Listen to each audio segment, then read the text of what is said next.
Jai Bhagavan.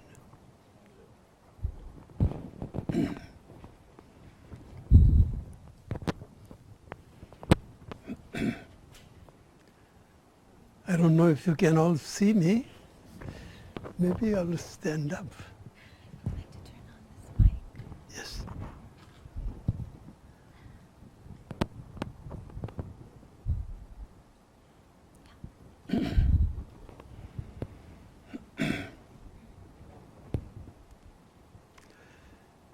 I'm so happy to be among you.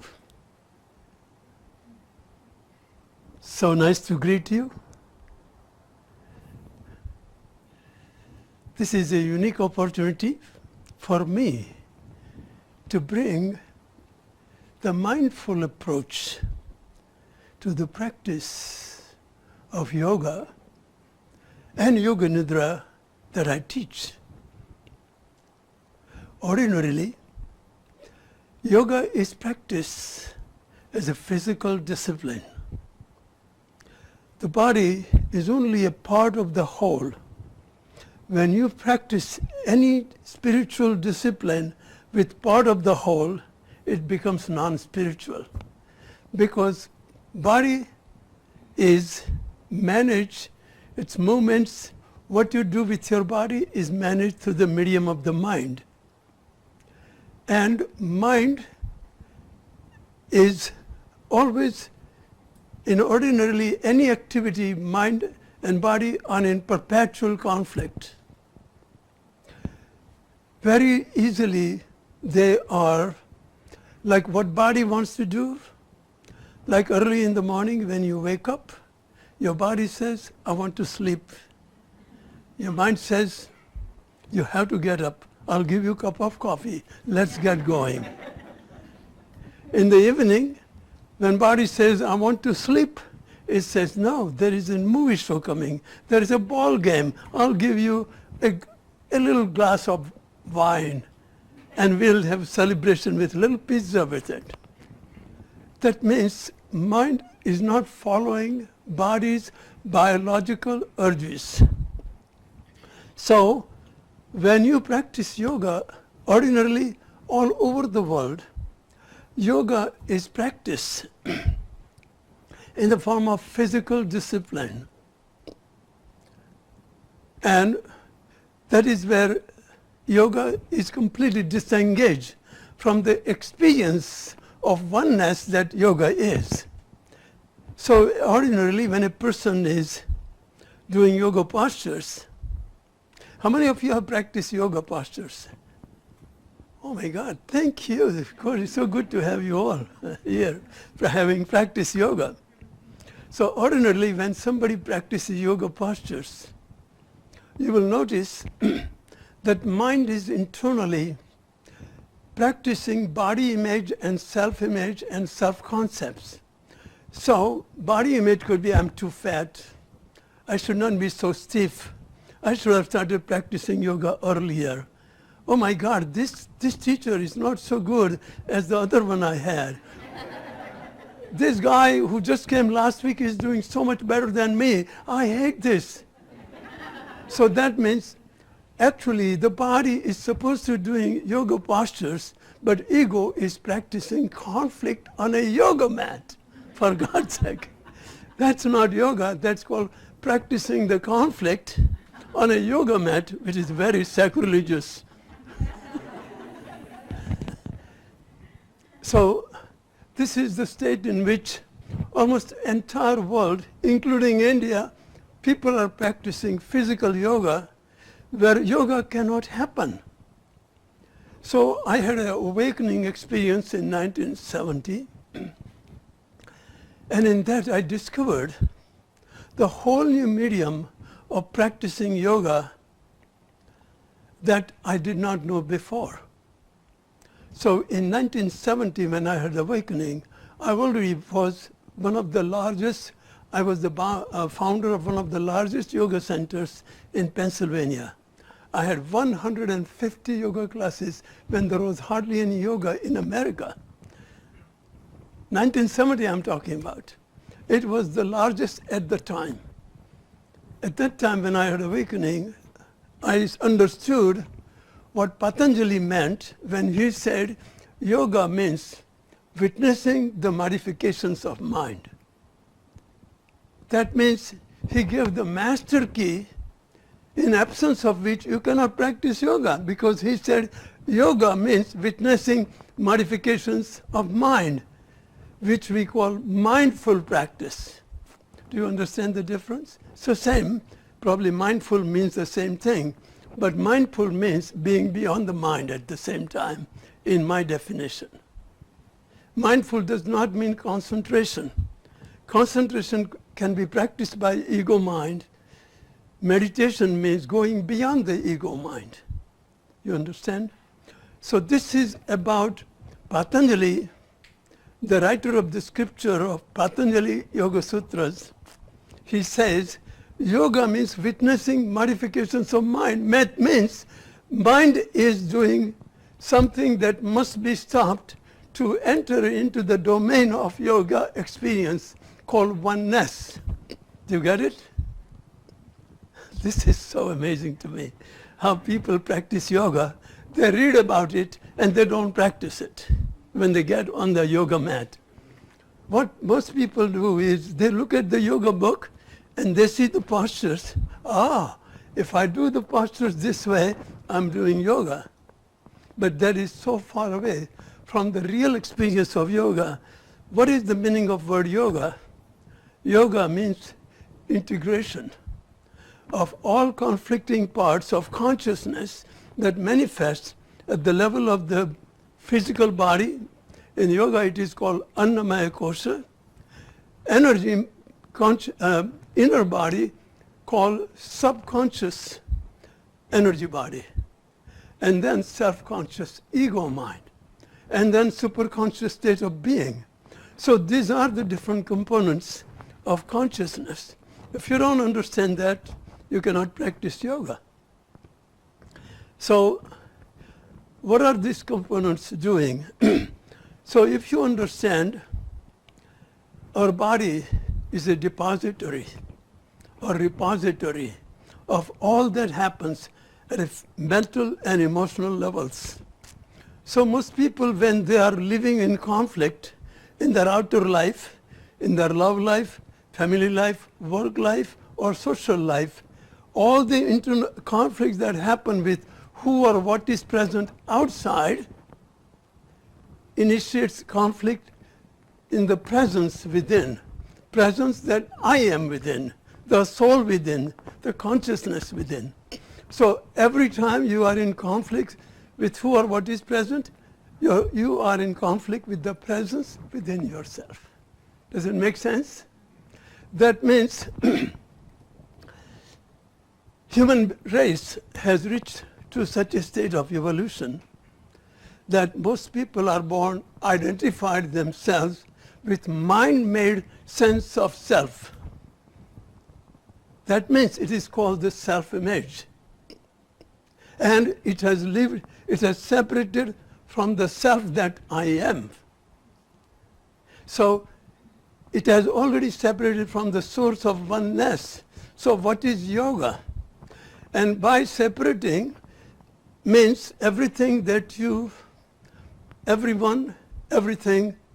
you were in conflict with in your entire past. That conflict that happened at the level of the thoughts, emotions, anger, fear, externally, but it was registered internally. So all the toxic emotional thoughts that came through fear, anger, self-rejection, blame, shame, guilt, they all get registered into the body through the medium of energy.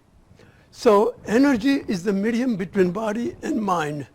Whatever you think in your mind, energy converts it into materialized manifestation in your blood, in your chemistry, in your neuroglandular system, in your cellular system. So you can see why people are so sick, why people are suffering from physical, mental, and emotional disturbances, because they have abused their life force by living in perpetual abuse with the self by being in conflict with the self that is manifesting externally as what is present. Does it make sense, or am I talking to myself? No. So that means the body is not what created the inhibitions, boundaries, and blockages that appear in the body. They are deposited by the ego mind that lives in separation from the self. So this is the secret that I discovered. What is the secret? There is an energy body that is within us that is subtler than the physical body it animates. So that which animates our physical body, what do we call in science? We call it autonomic nervous system.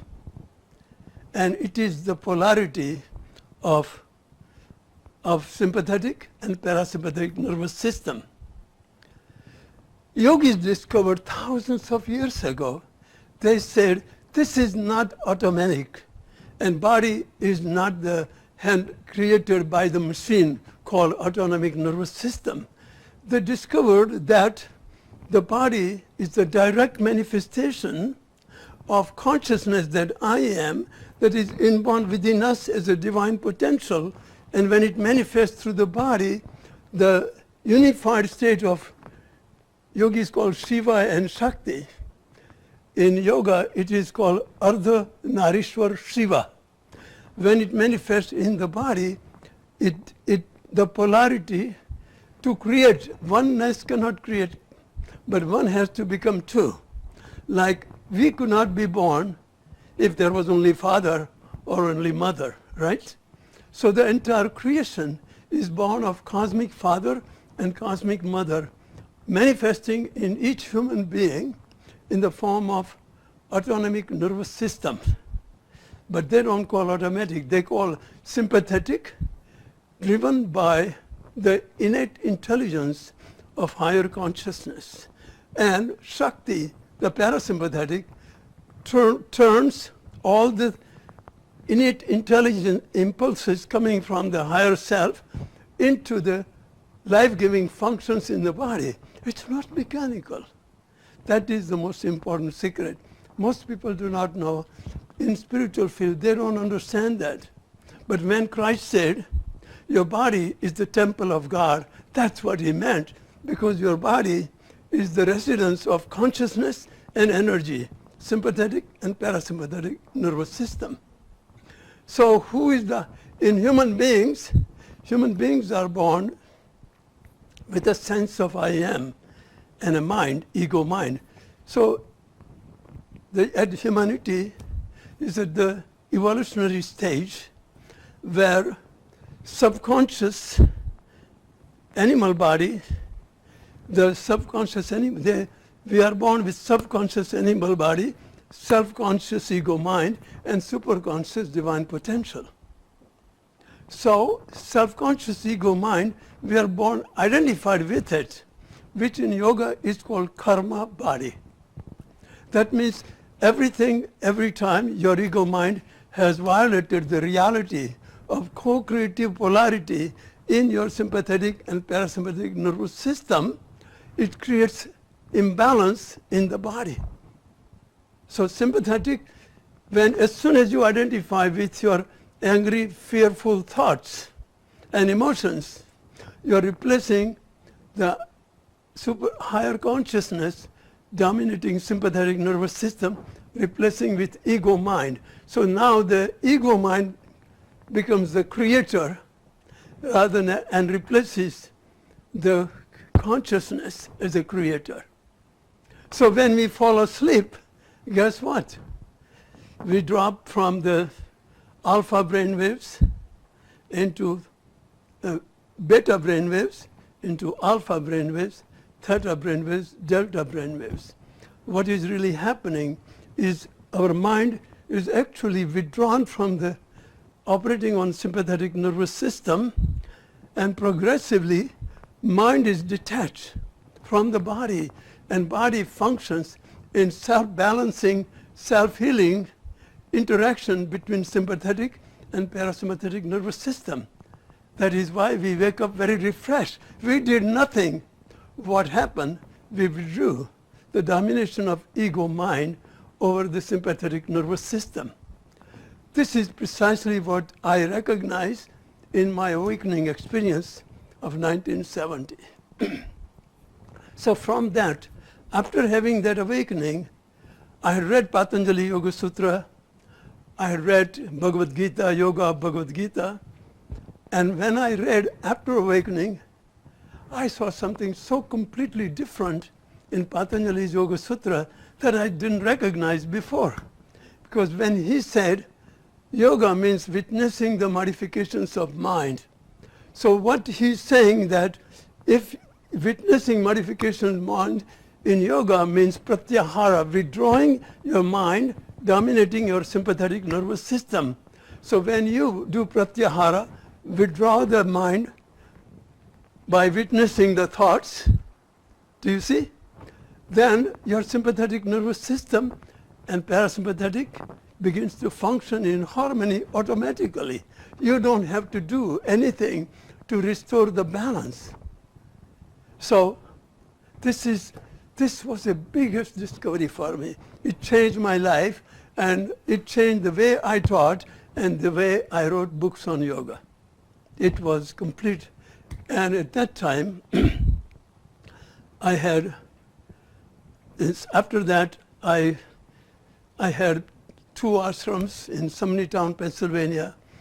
We had a staff of 50 that were under my more in-depth training of yoga in this matter. And then it was too small, 50 staff that lived in the ashram. Then I went to Summit Station. It was 280 acres lake, big swimming pool, and a bigger facility. So there, people followed me from all over America. Everywhere I will go, people will say, I want to practice this yoga. So there I had a staff of 150. And that was also program center. So they were trained in higher in-depth training, and they were also teachers training different programs. Even more people wanted to come. So we bought the property in Massachusetts. And that was the largest property, 350 acres, with one building with 4 stories, each story 1 acre. We moved the Summit Station staff into Massachusetts property. We have 150 staff. Guess what? Within very short time, we had 350 full-time resident volunteer staff. It is grew so big because this yoga was so powerful, so effective. People wanted to give up everything, come live as a resident volunteer staff to change their life. It became the largest yoga center in America, which it is today too. Recently, I have now living in the Salt Springs, Florida. It is just about an hour and 15 minutes from here. I just drove here. And it is the most beautiful center in the middle of the Ocala State Forest. We are on a beautiful lake. So I'm teaching here, and it is so nice to come back here so close. And I want to explore the possibility of bringing this yoga right here. Because there are many people who have asked me, but we don't have the appropriate mediums, facilities to bring people who would want to learn this. So if you have anything to suggest or contribute or create something like this, I'm here for that. Because why not? I'm so close to such a beautiful place as Florida University. Why not create it here? So it became so big. And right now we have big development of Florida Center in Salt Springs, Florida. And we offer many yoga teacher training programs there in this system. When people go through there, they begin to say, oh my God, my relationship with my husband, it was so difficult.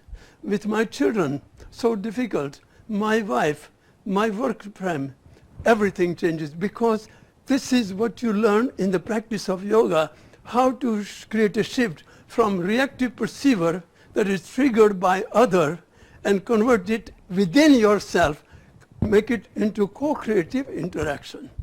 That is, I call turnaround technique. I find you irritated me, but I am irritated. So you who irritated me, it did not cause the irritation in me. Irritation was already present within me. So I changed my reaction rather than you who irritated me. Do you see the difference? It is completely self-discovery process happens through this approach. And people are transformed. If what I say is, if yoga doesn't change your life, it's not yoga. It transforms people's lives. And so also, I have developed what I call the Yoga Nidra. How many of you have heard Yoga Nidra? Obviously, I told you so. Okay, so Yoga Nidra is that I have developed personally from my experience, has slightly different connotation than what is usually practiced. It is not what they call shavasana at the end of the yoga. It is an independent system that allows you to drop from the beta to alpha and more towards the deeper relaxation. And deeper you are in relaxation, greater is the integration. And through this Yoga Nidra, you can drop into all the way to zero stress zone. That means mind is completely withdrawn from sympathetic nervous system, so your body is in its optimal self-healing, restorative, regenerative functions. So it becomes a powerful medium for healing 80% of all the physical, mental, and emotional illnesses that are stress-related. So this is the most powerful medium for releasing stress from the body and mind, and also learning how to go beyond all the energetic blocks that are built into the body and mind. I call it energetic block because when mind builds a block in the body, it always goes through the energy as a medium. So if you want to reverse it, you have to go back from the mind to the energy body to release it. So for example, if you are just triggered by somebody made you angry, so your thoughts are angry, right? Now that is pre-programmed past, is karmic reaction. You didn't create it, you already had prepared it, of which this is the consequence. So if you want to release it, how do you do that? First of all, you witness the modifications of mind.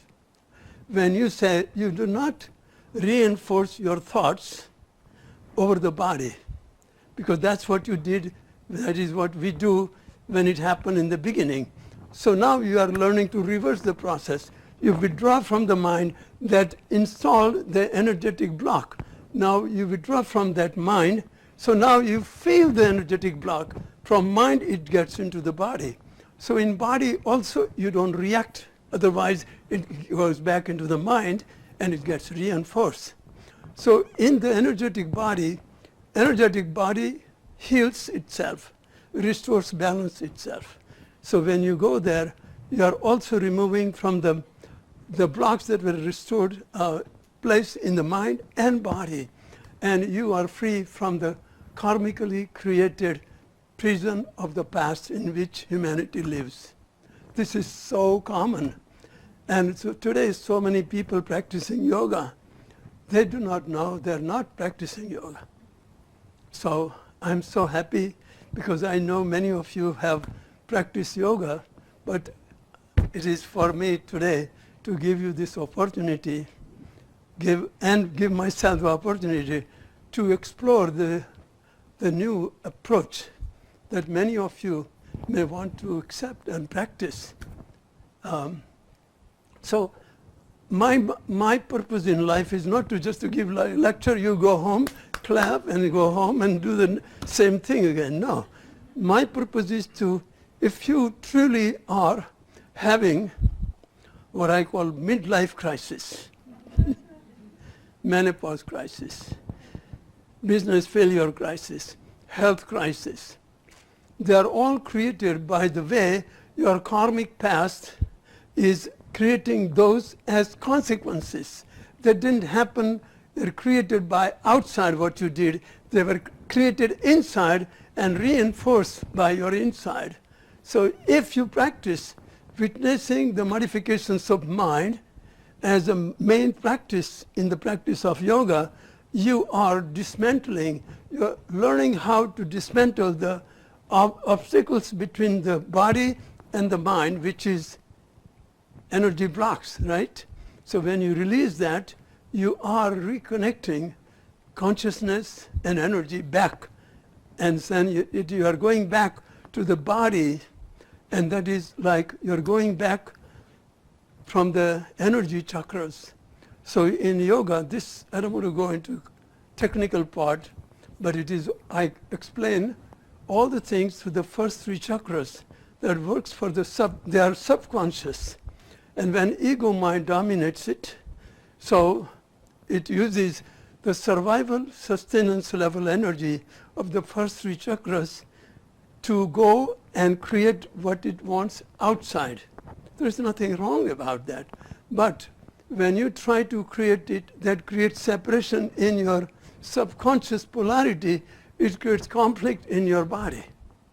This is what humanity is suffering from. The stress is created fundamentally between you and yourself. So that means which is you and which is yourself. So that is what, when Christ says that unless you die, you cannot be born again. Who dies and who is born again? Who you are not, your ego, false self-image, has to die for your real self to emerge. So that is, this whole yoga practice is precisely, gives you very powerful tools, techniques, and insightful teachings that gives you an access to how to remove the blocks. And what that means today most people who suffer from any form of physical, mental, or emotional illness is created by the old traumas, emotional wounds, and hurts and pain that they experience in the process of them seeking happiness from other or outside. Did you hear that? It was created in search for happiness. Is there anybody in this world who is saying, I want to be a little more miserable, let me get married? Or I want to get a little more miserable, let me start a new business. Everything we start is for happiness, and we create misery through the same medium through which we seek happiness. Do you understand that? But it's not understood. You will understand and you will forget, because habits that are very built into the self-image are so automatic that almost everyone lives mechanically, and almost your entire lifestyle is adjusted to make your self-image happy, your habits happy. So if you become millionaire, what will you do with the money? You will do everything to make your habits comfortable, not you. And you will destroy your health and make your habits comfortable. There is no other use of money. Do you understand that? So why do we want to be successful and we ignore our health and well-being? Most people do not know such fundamental facts of life. So this is what I teach, is how to take care of your body as a vehicle to help you to realize who you really are. But if you abuse your body, it will be the vehicle of the ego mind. It will take you away from the source of oneness. Inner conflict will come, and it will disengage you from your love life, family life, work life, and social life. It is amazing how people know. They study philosophy, they study psychology, they study scriptures, they study Eastern Western religion, and they don't know this. Their life is separated from the practice of all the principles of yoga. So the yoga that I have developed and Yoga Nidra, which allows even the beginners to drop into meditation first time. And they go, and that is where the healing happens most powerfully. So that is what I teach. And then now I'm taking it to India, because my own mother country, because I want India to experience this Yoga Nidra. So we are going to have also a Yoga Nidra training course for 10 days. Last time we had 45 people who came from America, and almost people from 9 countries joined me. So this is why I'm taking it to India as well. So this is my unique contribution, that most people fail to get it when they practice yoga, because they get flexibility. But Patanjali didn't say, do yoga so you can do postures perfectly. He didn't say that. He said yoga means witnessing the modifications of mind. We call it mindful practice. But that is, to me, it has to be witnessing the mind and making it mindful. That is different, okay? So now I will let you ask questions. I think I have triggered a lot of things. What are you to ask? Yes, please. There's no autonomic. Pardon me? Are you saying there's no autonomic process? There is no autonomic process. Right. It is perceived as autonomic and mechanical, but yogis saw differently.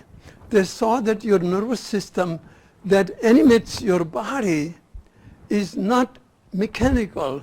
If it is mechanical, then mind becomes more, you can only go to the mind that controls it. You have no access to higher self or meditation. So once you understand that it is the cosmic I am is actively acting on sympathetic, and cosmic mother, Shakti. So there are only 2 forces that animates the entire body of creation and human body. So yogis say, Pinde so Brahmande, what is in the microcosm is in the macrocosm. These are yogic teachings. They recognize this more than 6,000 years ago. We don't know even yet. Psychology doesn't know that. Physiology doesn't know that. They are all the secrets revealed by the ego mind, which is called exploring the secrets through the medium of human. But we are human beings. We have potential to move from doing and being and becoming to human doing and becoming to human being. So this yoga practice is exploring the potential of being rather than just human. So it is a combination of human and being that we are exploring. Anybody else? Yes, please. Can you stand up so the others can hear you too? Well, I've often heard that yoga is defined as the stilling of the fluctuations of the mind. And is that the same thing or something different than modification? Yes. So she's asking that yoga is about stilling of the mind. Is that what happens when you witness the modifications of mind? Absolutely yes. I don't think you can do any other way. If you have a way of stilling mind other than that, there are many different ways you can, but this is the fundamental way. So, of course, when you witness the mind, you are not believing your thoughts are real. You are letting them go. When you let them go, you are not reacting thoughts to the reacting way, and therefore mind becomes stillness naturally. We call it meditation. Meditation means witnessing modifications of mind, so you disengage from mind-made sense of self-image as well. And inner conflict then disappears, inner harmony happens. Yes, please. How does this apply to physical pain? Very good question. So physical pain and physical, that is part of creation of ego mind. Somewhere we ignored the wisdom of the body. We ate what mind wanted and ignored the body. We indulge into sensual pleasures that were not working for the body, and that's what manifests as a consequences of our own creation at a mental and emotional level. And then the pain is now mind created it, mind will resist it. So it resists its own creation. So then how do you function? So where do you go? So yoga says go to the breath. Breath is, you can manage the mind through breath rather than mind with mind. It is impossible because you cannot solve the problem by the same mind that created it to begin with. You understand that? So where do you go? You go to the breath. In yoga it is called pranayama. But pranayama also is called preservation of prana. So the prana is in conflict in your body. So first you calm the mind by engaging through the prana. So you change your mental and emotional agitation by breathing. But just breathing doesn't do it. If you combine the breathing with what Patanjali says, also remain mindful, if in this language. Maintain meditative awareness. Most people do not know breathing exercise is not pranayama. Pranayama means breathing combined with witnessing presence, what Patanjali says. So this kind of pranayama can help as well as meditation, so you have to combine both. So this is just temporary relief. And what does it prevent? Your fear of pain and then reaction that happens in the mind through the fear, it reinforces the pain. That part now you dismantle. Now you can do whatever you do to heal the pain, and you can go from it, from accepting the pain as a pain. Because when you react to pain, pain is natural and human beings create suffering out of the pain. So remove the suffering so you can deal with pain in a conventional method or what you know what to do next. Anybody else? Yes, please. What is the interpretation of your name? My name? My name is Amrit, which is called the nectar of immortality. And this is what I teach, how to move from mortal mind to immortal spirit being that you are. And that is called Amrita. These techniques are how to feed the nectar of immortality. That means how to go from ego mind to the immortality. The prayer that I teach is, lead me from mrityorma amritam gamaya. Lead me from time-bound ego mind to timeless being that I am. That is Amrita. Thank you. Yes, please. So that would lead to my question. What benefit by practicing this yoga do we get at the time of death when we die? Because Oh, you are thinking about what will happen when you die? what benefit? What benefits? This yoga, what benefit will we get at the moment of death if we practice this yoga? Because we might get health benefits and we might get psychological benefit of getting healthier, but we still have to die. We still have to So give it up. this is beautiful, very important question. He says you get psychological benefits, physiological benefits, but how does it work at the time of death, which we are bound to die? Very, very important question. So if you have lived, this is why this prayer, the last stanza of prayer is, lead me from death-bound ego mind to deathless being. So when you practice, you learn how not to engage, identify with your body as me, with your fear as me, with my anger, fear, self-rejection, guilt as me. When you disengage from the ego mind, that means ego mind dies. Unless you die, you cannot be born again. So as the daily practice, you are learning to let go of the fears, attachments, anger, fear, self-rejection, guilt, And as you do so, you are learning how to pass from the body to the soul, which is you have practiced all the time through the practice of yoga. Does it make sense? Good. Anybody else? So I will guide you into the experience then.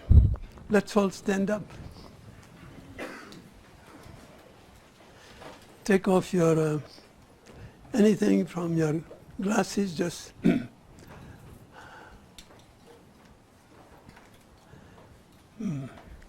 just allow bend forward. If you have space in front of you, just bend forward. And relax your back. And just simply close your eyes. And feel the sensations in your body. Don't force anything.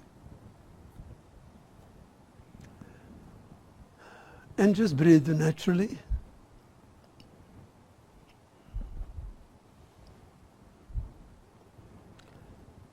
And see if you can go relax your lower back. Not fight with it to go deeper into forward bend. Just simply relax with breath. So you are using breath to introduce relaxation rather than force to go deeper. Breathe, relax, and allow your body to go deeper into forward bend. A little more, relax, and allow it to go. So your force, ego mind acts with fight or flight reaction. You are learning how to use consciousness as the way medium of relaxation, so you can do the posture. You are connecting it to the body. So take deep breaths right there.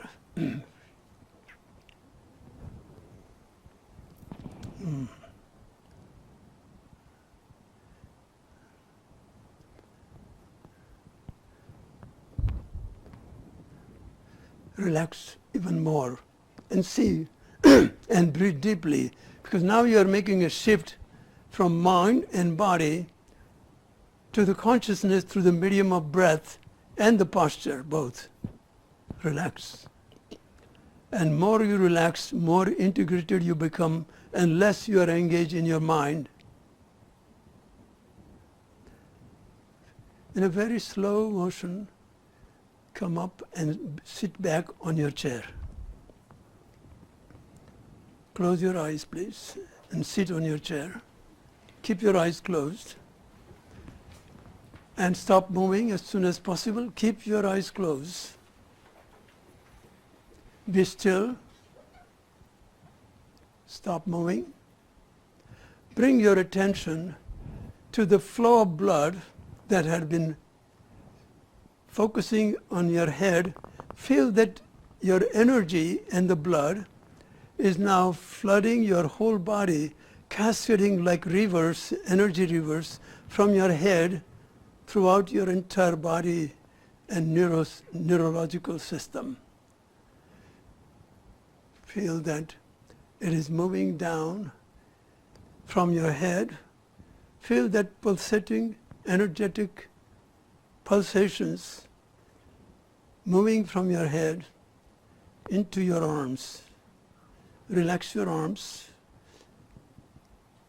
Relax your arms. Relax your shoulders. Relax your face. Allow yourself to just be flooded with the energy field, pulsating energetic vibrations, throbbing and pulsating throughout your entire body. That is what is actually happening. Be aware of it. You're not forcing anything to your attention. You're just becoming aware. So you're creating shift from doing ego mind to non-doing energetic pulsations. Relax, feel, and merge into the feeling. When you allow your mind to so completely merge in your energetic pulsations, you have created a shift from thinking to energy field. Relax. You're not working very hard to make anything happen. Just follow me. Feel that your body has become a vast, pulsating energy field. Pulsating energy field. You are no longer living in the boundary of the body.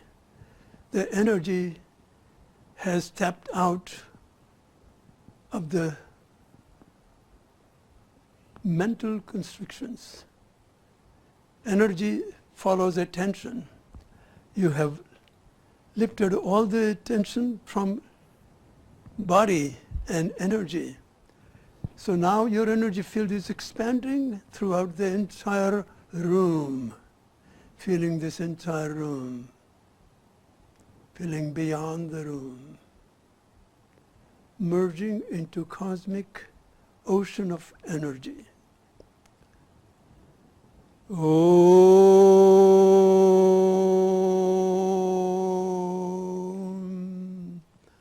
Om.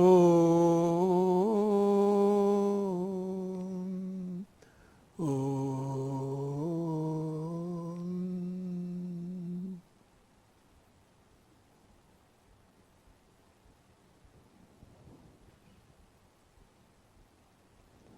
Allow yourself to sink even deeper to the innermost core, where you have merged into oneness.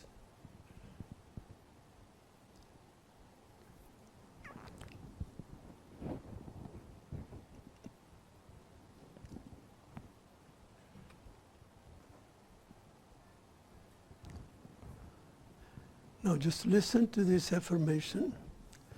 When you enter to the oneness, just follow my affirmation without saying it, just simply feel it. I am completely at peace with myself, just the way I am at this moment. Allow it to sink deep. So you are completely at peace with this moment, the way you are, the way you feel. I am completely at peace with myself, just the way I am, with others, just the way they are, and life just the way it is for me, as it is now. Allow yourself to drop into another level of deep sense of contentment. Contentment.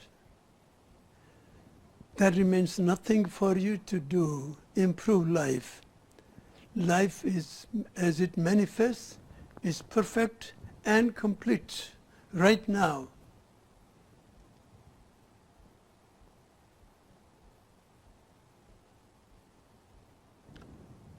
Feel within yourself, I am whole and complete.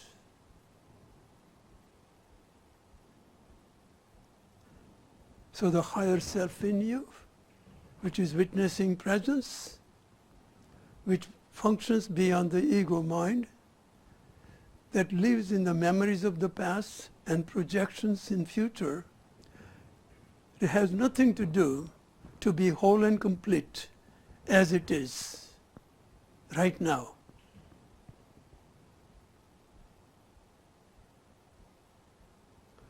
Allow yourself to drop even deeper on a subtler level of integration, peace, love, and harmony.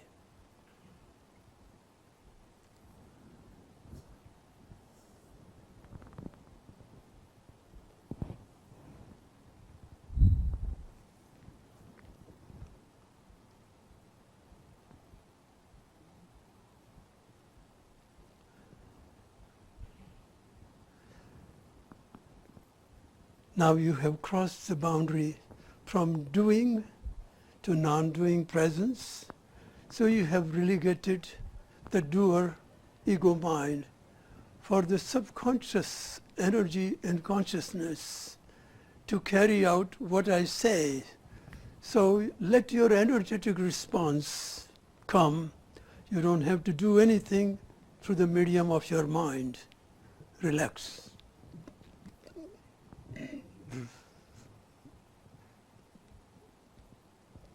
Let go.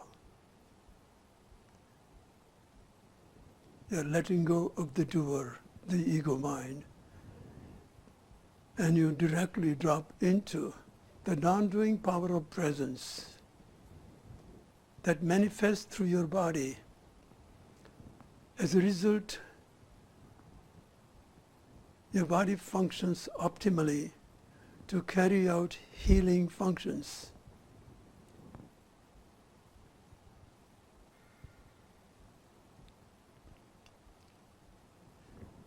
Right now, you can say what you want to change in your life, and you can pray for it, and it will be heard by your higher self directly, and your prayer and affirmations would be answered. This is the ideal condition in which the prayer becomes actualized.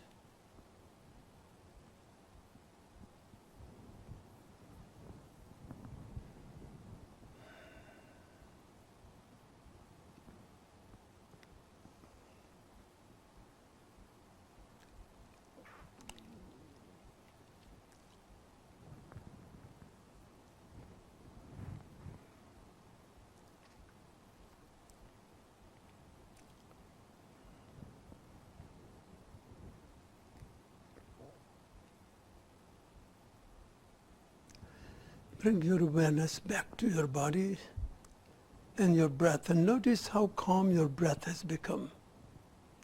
That represents how calm your mind has become, because they work together. If your mind is agitated, your breath is agitated, and your body is tense. Now feel how body is relaxed, mind is calm, breath is soft. After you notice that, just simply, gradually open your eyes.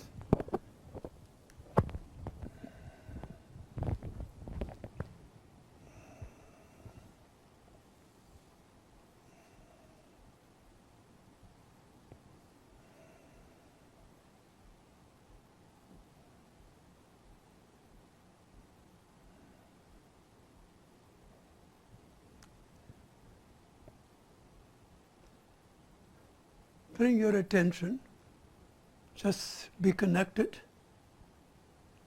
here, relax, connect.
Now you may wipe your face.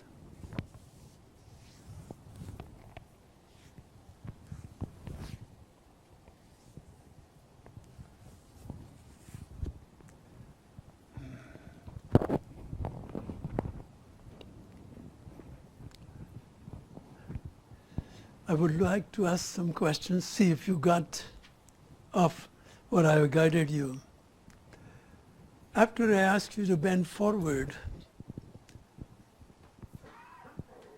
how many of you found that not forcing yourself, you were able to go a little bit deeper in forward bend than usual? May I see the hands, please? I want to sit this way. Oh my God, that's amazing, almost all of you. I like this group. You got it. But then this is just the first experiment, and you can go so much deeper than fighting your body. So second question. After completing forward bend, I asked you to sit down. And when I said, bring your attention to pulsating energy field, that is the rivers of energy just passing through your whole body. How many of you felt that pulsating energy that in your body, in your hands, in your face, in your head? May I see hands, please? Wow, that's extraordinary. Because that means you made a shift from mind clearly to the body. And then from there, from thinking to feeling to being, you cannot go from thinking to being. You have to go through the feeling energy body to go to the being. So that is why I was guiding you there. How many of you found that when I asked you to open your eyes, you did not want to open the eyes? May I see the hands? Wow, this is a good group. I like it. This is really good group. I want to stay there. So there are many other things that happen because this Yoga Nidra, this is just a mini experience, very mini experience. If I guide you through lying down, you would be traveling in the different spaces, having such amazing experiences. We had people who had suffering from trauma, emotional, painful wounds from relationship, work life, health. They have gone through so many barriers by going there because it is discovered that when the student goes from beta brainwaves to alpha, his ability to remember, comprehend teachings goes way high. But in yoga, you don't want to remember. Actually, you want to forget everything you remember that is making a mess out of your life that happened in the past. Actually, that is distorted information of reality that is holding you back and making you sick and making you separate from all the relationships, intimate relationships. So this one gives you the freedom to be in harmony within yourself. When you are happy, wherever you go, no matter what you do or who you are with, you'll bring happiness everywhere. If you are miserable, you cannot do anything but bring memory, bring misery to where you go, what you do, and who you are with. So this art of Yoga Nidra is how to be happy, healthy, and conscious through this practice. It gives you the power to change yourself. Changing people, you have tried. How many of you were upset with your parents, your husband, your wife, your children? You tried to change them. What a mess. And that is what people try. This is completely reverse. Instead of changing others, change yourself. Let others trigger the reaction in you and change the reaction in you, and it will change the other and you both. Do you understand? So this is changing inside. So I call this yoga practice inner dimension of yoga. And that happens through the meditation in motion. So yoga system that I have developed, I call it I am yoga, meditation in motion. Yes. So I would like to say if you have any sharing about what did you experience, and I can explain more about it from your expression of what you experience. So it looks like I saw the room was so silent. How many of you felt just somehow being silent, you felt like this whole room disappeared? How many of you felt that? May I see hands again? Wow, that is amazing. you followed my guidance. Yes, please. So why? Can you is it- stand up, please, so they can hear you? Why is it that the meditation or the process seems to be more powerful in a group than just alone? At least that's subjective. It is, see, when everyone in the group says yes, you automatically say yes because there is a collective, impact of what you say happens for everybody together. This is what Christ meant when he said, when two or more people get together in my name, I am there. Guess what? Devil says, I have even a better plan. If one person is conflict, I will be there. So group effect is very powerful. So that is why I have come from the Shaktipat tradition, energetic transmission that happens during these moments. And then, how many of you looked at me and what did you experience? Did anybody how many of you looked at me when I told you to open your eyes? Some of you. Did you feel anything? How many of you looked at me and closed your eyes again?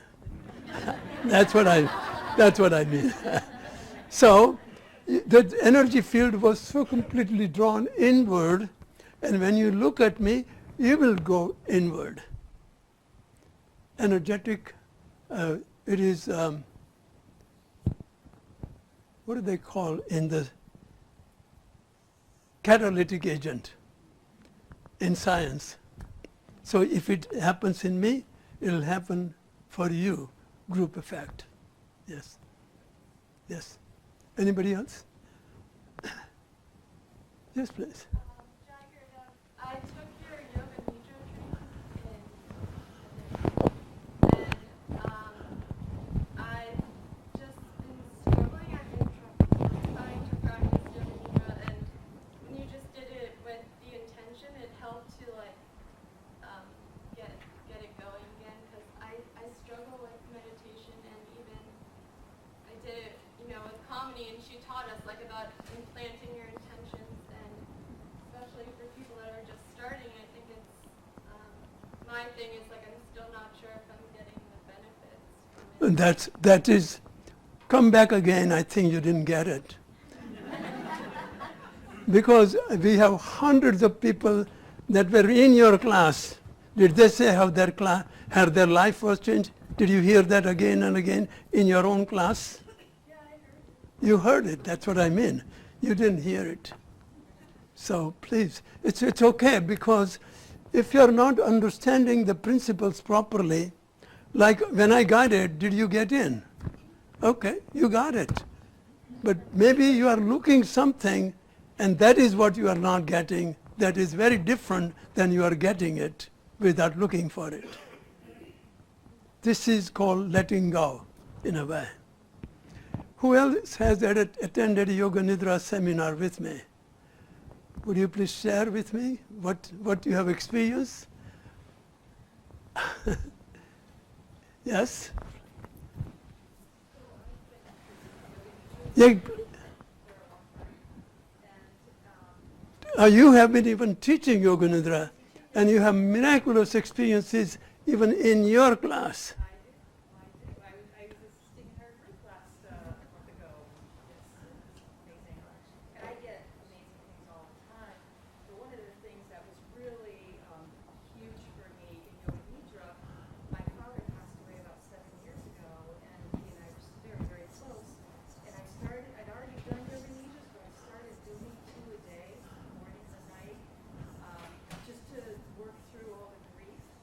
And it took about 18 months of doing this, but one time, after about 18 months, I was in a Yoga Nidra, and in the middle of it, I felt this energy just leave my body. In the same instant, I saw the face of my father, and I got right up out of the Yoga Nidra, but I felt happy for him. The grief was gone, the sadness was gone in an instant, and I just felt, every time I thought of it, I felt You told me some amazing experiences your students had within very short time, not 18 months. That's too long for me. Some heavy-duty grief going on there. So, I have a lot of, I have a student that's brand new that just came for the first time, a 56-year-old man who just got divorced. And, one time Yoga Nidra, and first time ever doing yoga Nidra. And he got up and, he was just in another world. He was like, I'm coming back. He handed me $100 and he said, I'm coming back. You just feel like all that chaos that happens during divorce, I feel like it just left him. So when people go through the trauma of divorce or business or health setback or somebody dying in the loved one, it creates a lot of emotional disturbance. I was giving yoga on the cruise, and one time a couple came and they said, oh my God, I want to know more about this Yoga Nidra. He says, my husband tried to commit suicide 2 times and he survived. And then she was a doctor, and she was also taking many different kind of medication for heart and all that. They both came in the Yoga Nidra class, and within months, he said, I have no desire to commit suicide, and their life started changing around. She stopped taking all the medications naturally.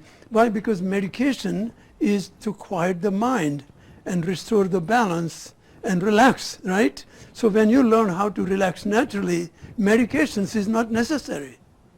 So this is why we have miraculous experiences. Hundreds and thousands of people have sent me letters, and there is a book I call Zero Stress Yoga Zone, and miraculous experiences are registered, written in that book, what has happened for people. So I would say we are going to have that program again in India for 10-day program and then 12-day tour in India.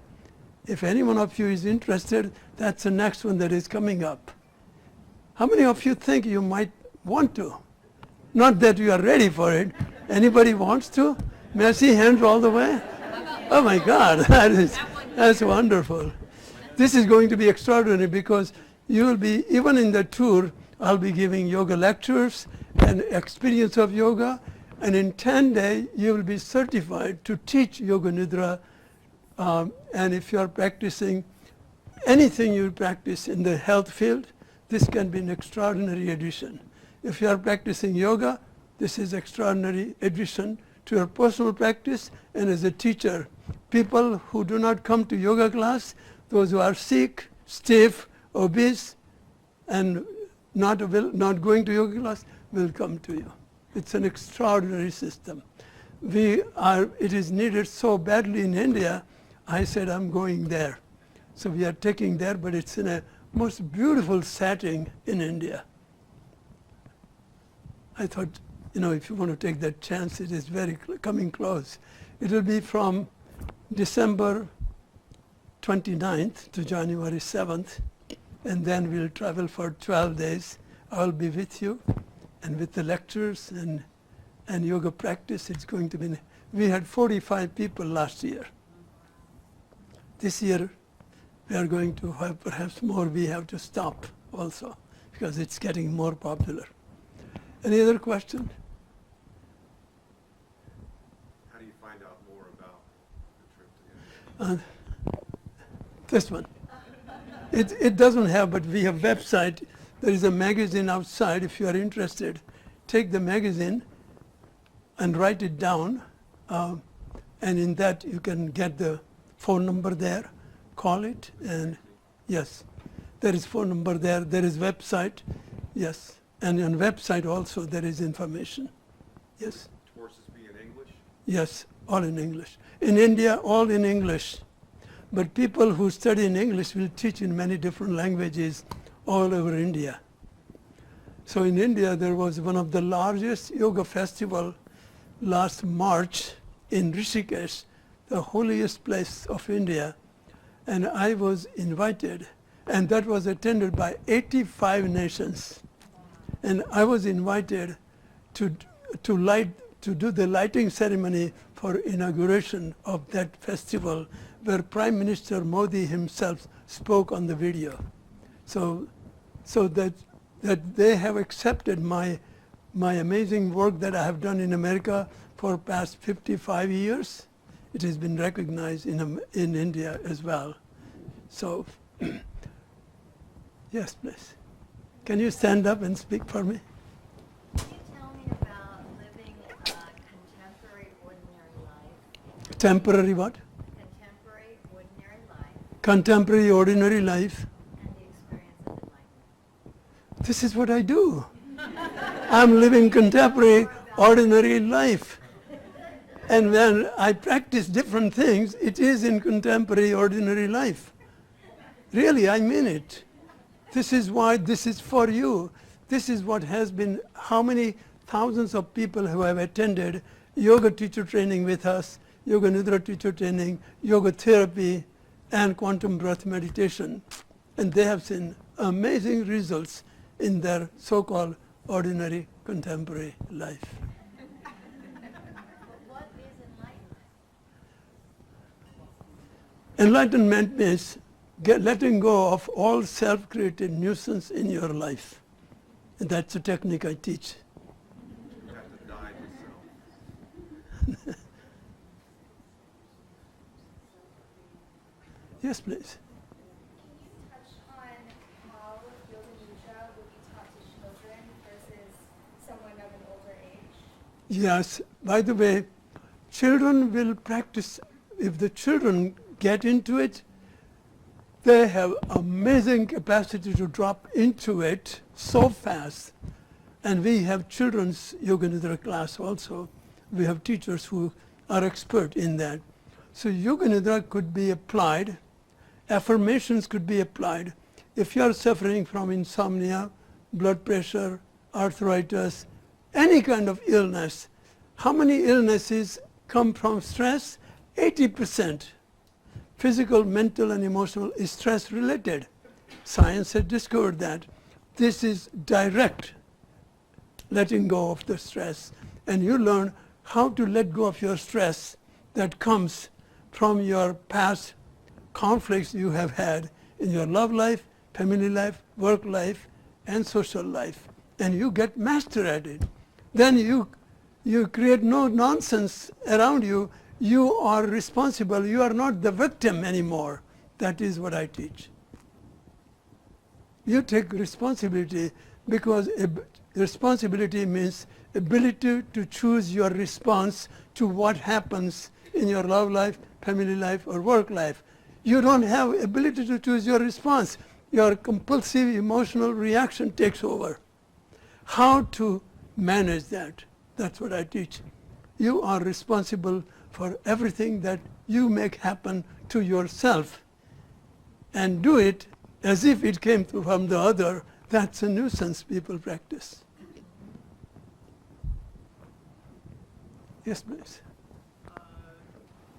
During or after your meditation, you said Om 3 times. Mm-hmm.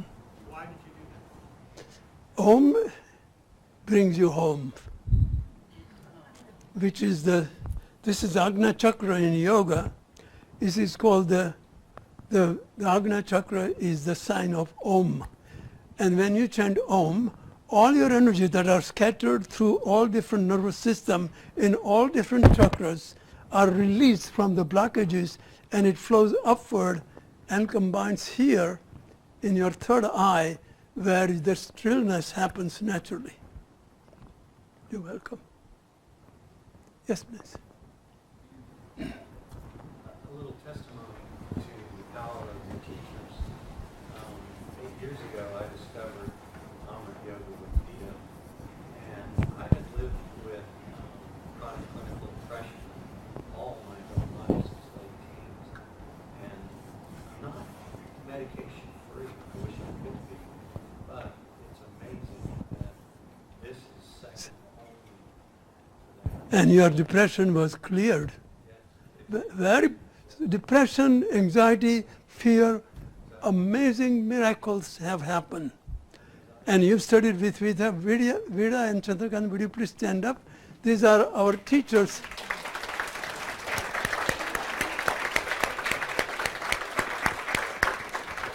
It looks like you brought all this audience here. I was wondering, I said, how come so many people came here? How come they understand me? Now you know what happened. So they conduct classes here. And we want to start classes here also. So if you have any ideas and any way we can bring it more here, and if you have some way of connections, I want to know about it. And Chandrakant and Vida will make it happen here. Yes. Anybody else has any question? We are very close to finishing. Now I cross. Yes, please.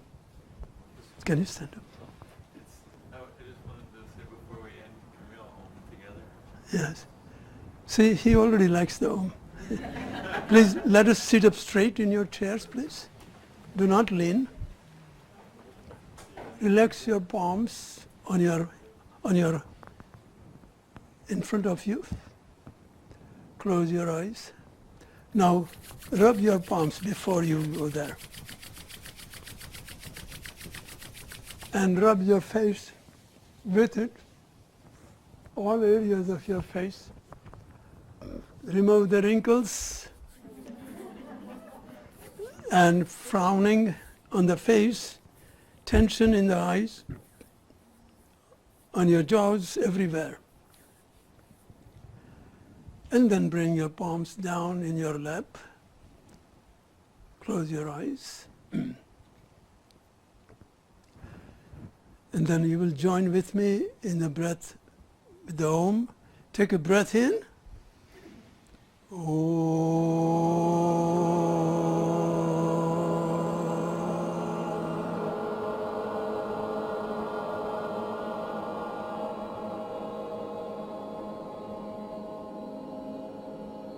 In again.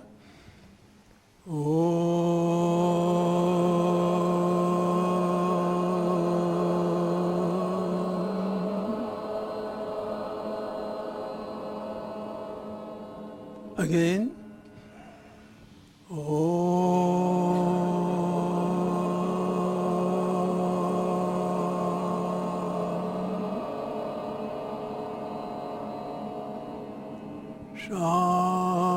Shanti, Shanti, Shanti.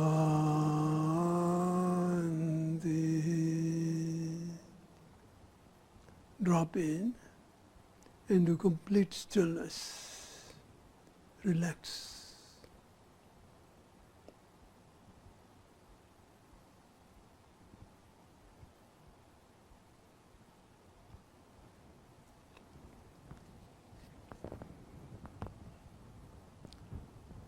Jai Babuji. I bow, I salute the masters who gave me these secrets of life. Salute to you all. Thank you. We call it Jai Bhagwan. I bow to the divine in you. Jai Bhagwan. Thank you. And if you want to know, only those who want really the information about India, there are only few flyers. So please take that. Otherwise, take this magazine.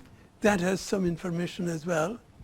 Or ask anybody who is Chandrakant, Vida, or there are two other people who are with me. They will be on the table. 3-4 people on the table. They will be all there. So all of you please go there in case they have questions. Namaste. Namaste.